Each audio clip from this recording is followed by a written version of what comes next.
రంగస్థలంలో కుమార్ కానీ yes and మీరు రోహిణి గారు సీన్స్ చూస్తుంటే ఓ మై గాడ్ అసలు థియేటర్లో ఏడవని వాళ్ళు లేరు అసలుకి.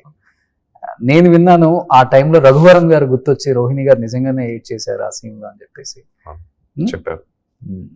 అంటే ఆ సీన్ లో నేను కళ్ళు మూసుకునే ఉంటాను, నా చుట్టూ ఉన్న వాళ్ళు యాక్చువల్గా అదొక లైఫ్ ట్రాన్స్ఫార్మింగ్ సీన్స్ అని చెప్పచ్చు. నాకు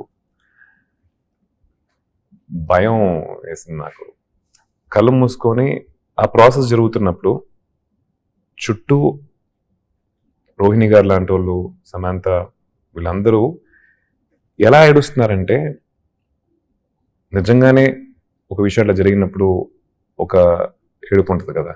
and that's what Sukumar sir wants, real performance, real things.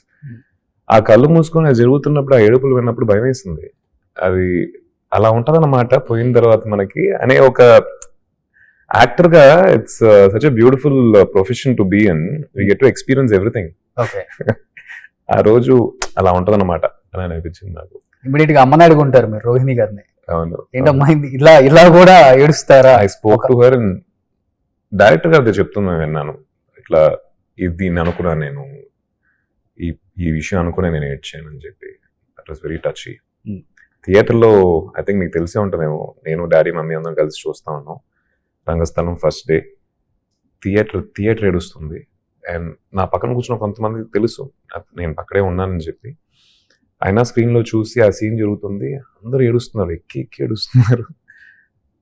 నేను డాడీ వాళ్ళ వెనకాల కూర్చొని నాకు తెలియలా, అంటే వీళ్ళే ఎట్లా ఏడుస్తుంది, వాళ్ళే ఎలా ఉంటారని చెప్పి వెళ్ళిపోయి పక్కన ఒక సీట్ ఉండింది డాడీ పక్కన, నా సీట్ అది, వెళ్ళిపోయి పక్కన కూర్చుంటే ఆయన్ని కొంచెం డాడీ ఇక్కడే ఉన్నాను డోంట్ వరీ, ఆయన చైన్ ఇట్లా తీసేసి హీ కెప్ట్ క్రైయింగ్.